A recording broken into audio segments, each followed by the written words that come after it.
Sa discussion mga kababayan kahapon ni Harry Roque, lumalabas yung Duterte administration, nilaglag na niya, pati yung mga senador at congressmen na nagkinabang po. Alam naman ninyo kung sino yung mga senador na napangalanan sa investigasyon ng Blue Ribbon Committee. Kasama doon si Chis Escudero, si Jingo Estrada, si Bong Revilla, si Joel Villanueva, si Mark Villar at iba pa. Di ba yun mga napangalanan? And siyempre, mga congressmen. Karamihan po dito sa mga congressmen, mga kaalyado nila tulad ni Eric Yap, na dating chairman ng committee, Appropriations Committee mga kababayan during the Duterte administration. At sa administrasyon ni Digong, tumabo ng 51 billion pork barrel si Pulong, anak ni Digong. Pakinggan natin mga kababayan yung mga discussions ni Attorney Harry Roque. Hindi niya namamalayan, pinapahamak na niya yung previous administration.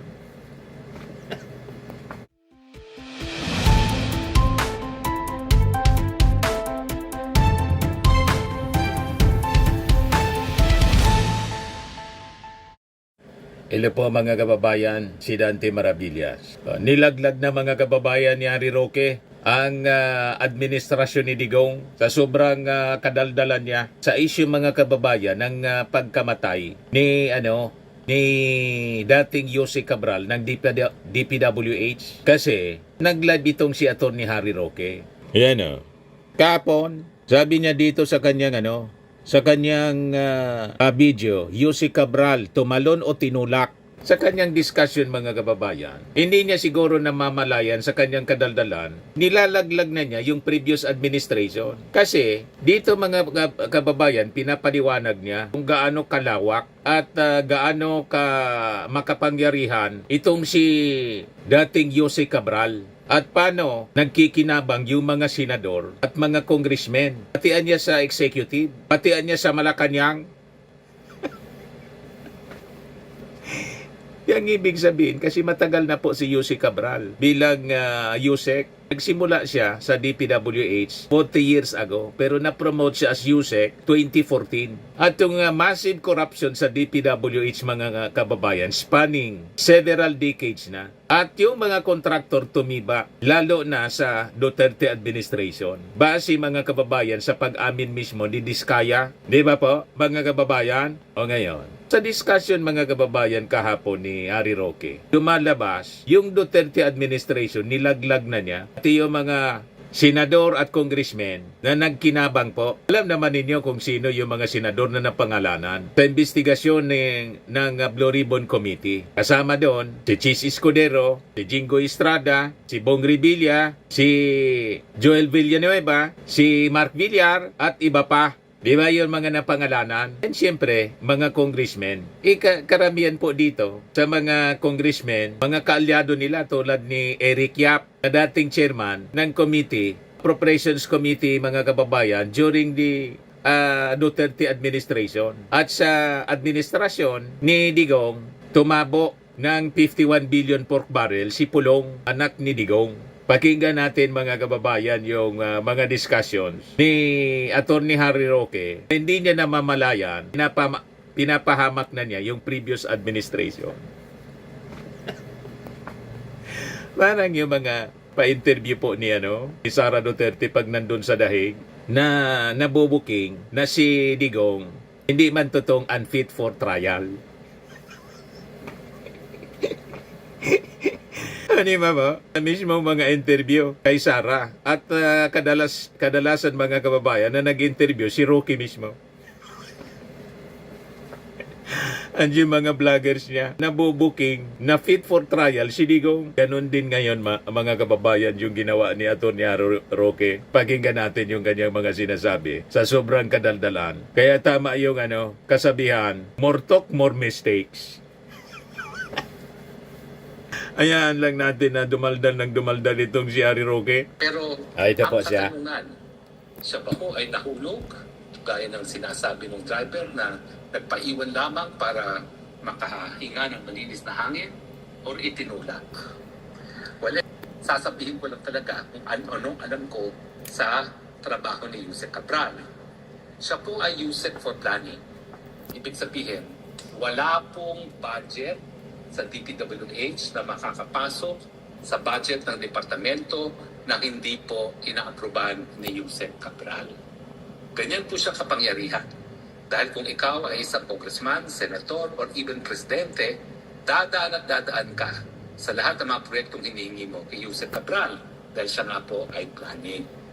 So kung maalala ninyo, nagkumpirma nila kung magkano ang budget ni Kung Pulong, ang tinanong nila si Yusek Cabral. Kasi diba? alam ni Yusek Cabral yan. Yung Sa totoo lang po, yung may 51 listahan po billion. si Yusek Cabral. Lahat ng kongresista, lahat ng senador, lahat ng opisyalis ng Malacanang, alam niya Nilaglag kung niya. ano mga proyektong naipasok sa Pandaw. Yung previous administration Yan po ang mismo. Yusek Cabral. Kaya po, Sa sobra niyang kadaldalan, pati si Pulong. Siya biglang pumanaw, ako'y nagtanong na, yan ba ay pumanaw dahil suicide, dahil aksidente, o dahil itinulak? Ang aking kutob, meron po mga gusto na patahimikin si Yusek Cabral. Ano ba ang mga bagay-bagay na lilitisin ngayon? Well, lilitisin po yung mga ghost projects. Na para malaman Yung natin daming kung ghost sino kumita projects sa mga during ghost the projects. previous Yung mga administration. kontratista naman yan ay kasabuatan lamang ng mga taong politik. At ang flood control project sa Duterte administration, 13,000. Di ba pa? Ituloy natin yung mga kadaldalan ni Ari Roque. Agay na lilitisin ngayon. Well, lilitisin po yung mga ghost projects. Na para malaman natin kung sinong kumita sa mga ghost projects, yung mga kontratista naman yan ay kasabuatan lamang ng mga taong politiko. Dahil yung mga taong politiko ang tumatayong proponent ng proyekto. Hindi naman niya mapipit kung walang proponent. At alam niyo naman po siguro kung paano na ang pakulo nila. No? Ang mga kongresista, kaya naman niya nakakakurakot galing sa pondo ng taong bayan dahil nagre-report sa kanilang mga district engineer. Kami mga party list noon, kawawa po talaga. Until naging chairman si Zaldico bilang isang party list din sa Committee on Appropriations, wala po talaga district engineer na magbibigay Nagmalinis ng siya proyekto nung congressman siya. party list congressman. Kasi automatic po yan. Lahat ng proyekto sa isang distrito, magre-report ang district engineer sa district congressman. Pero, yan naman po, may formula dyan si Yusek Cabral na walang selusan. Hindi po maintindihan yung kanyang formula, pero lumalabas kada distrito ay merong minimum na 1 billion ang mga kongresista. 1 billion. Dati-dati, 10% kada kalye, 5% kada building. So at the average, merong 100 million ng isang congressman na tongpats. Di inamin niya. May 51 billion si Pulong. Hindi naman po siguro yan. Di magkano doon ang kickback? Pero ang narinig ko po ngayon, hindi na po bababa sa 25%. Ayun Ang kinukuha ng congressman at senatong.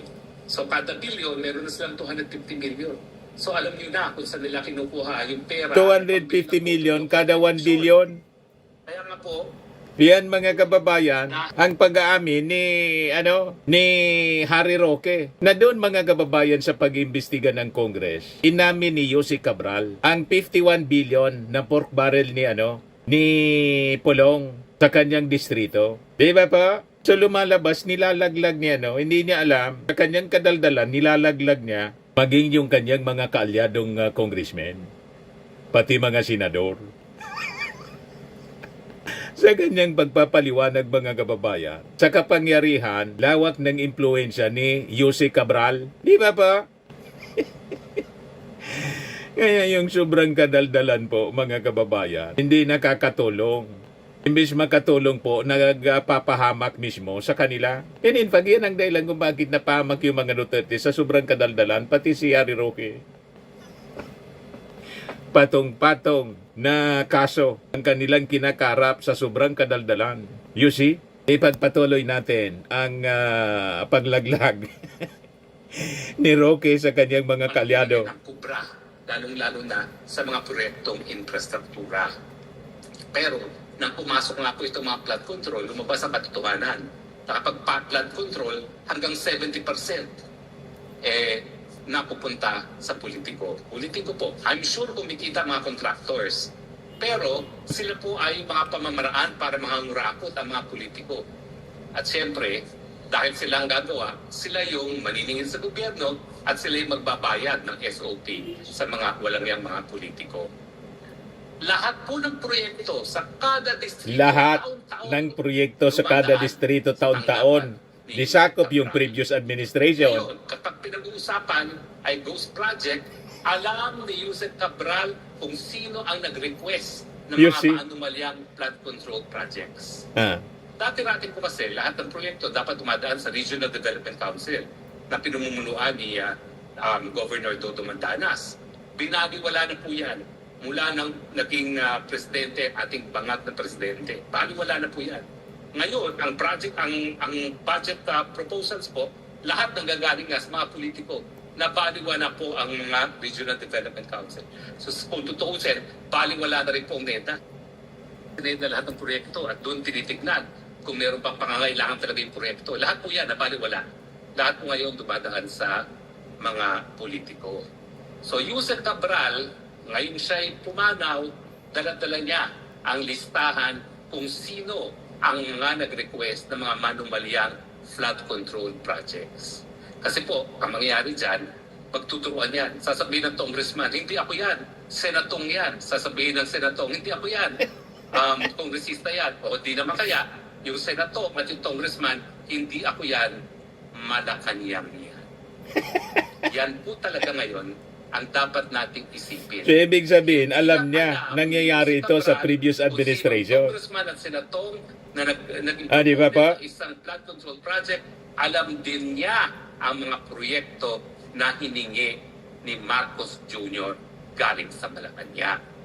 Ayan. Pagtugma-tugmain natin ang mga pangyayari, Sabay turo mga kababayan sa Palasyo Malacanang sa present administration. Pero pag pinakinggan mo ang kanyang premise, presentation of facts in history, in practice sa DPWH, malinaw na inamin niya. It happens in the past, mga kababayan, kasi yan na daw ang kalakaran. So in effect, gusto niyang banatan yung ating present administration. Pero sa kanyang discussion, nilalaglag niya ang previous administration, mga kababayan. Kaya tama itong sinabi ni pati yung kalyado niya, mismo si Pulong, kasi inamin niya, bawat distrito daw mayroon 1 billion yung allocation. Mas malala po sa Davao kasi 51 billion in 3 years yung nakuha po ni Pulong. Inamin ni Cabral. Kaya maraming alam po itong si Cabral. Yan report ng GMA News Online, DPWH official si Cabral confirms 51 billion infra project to Davao. Paulo Duterte says no irregularities. Pero sabi ni Roque sa kanyang sobrang kadaldalan, inamin niya na bawat congressman niya, bawat distrito, may allocation na 1 billion. At sa 1 billion, may 250 million na kickback yung congressman. So kung ganon, i-compute na ninyo ang kickback sa 51 billion. Diba, lumalabas, nilaglag mga kababayan ni Atty. Harry Roque, mismong si Pulong, sa sobrang kadaldalan niya. Kaya tama ito mga kababayan na sinabi ni Antonio Trillanes, dating senador. Yan Si Yusek Cabral ang nag-confirm ng 51 billion insertion ni Pulong sa Davao City. Ito ang pinakamalaking halaga na nakurakot ukol sa issue ng flood control. Hindi pa sumipot si Pulong sa ICI kaya halatang may tinatago. Kaya nananawagan ako sa ICI, DPWH, Ombudsman, baka naman pwede ninyong maimbestigahan ito. Una, kunin sa DPWH ang bawat contract na bumubuo ng 51 billion peso insertions ni Pulong from 2019 to 2022. I-confirm sa DBM COA kung lahat ng projects na ito ay nabayaran na. Ipatawag lahat ng contractors na nakapirma sa mga contracts, samahan ang contractors at district engineer sa Davao City para ituro nila kung saan ang eksaktong location ng mga nasabing 51 billion pesong project ni Pulong. I-check kung ang mga projects na ito ay ghost o substandard. I-file ang nararapat na kaso.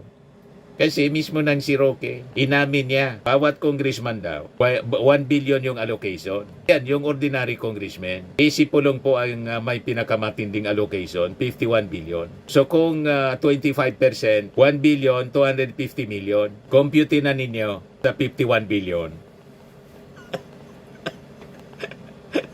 Wala pong idudulot na maganda talaga ang kadaldalan. Dumaldal, mahilig dumaldal siya, no? Si Atty. Harry Roque para idiin sana yung Marcos administration. Hindi niya na mamalayan. Ang nilalaglag niya yung Duterte administration.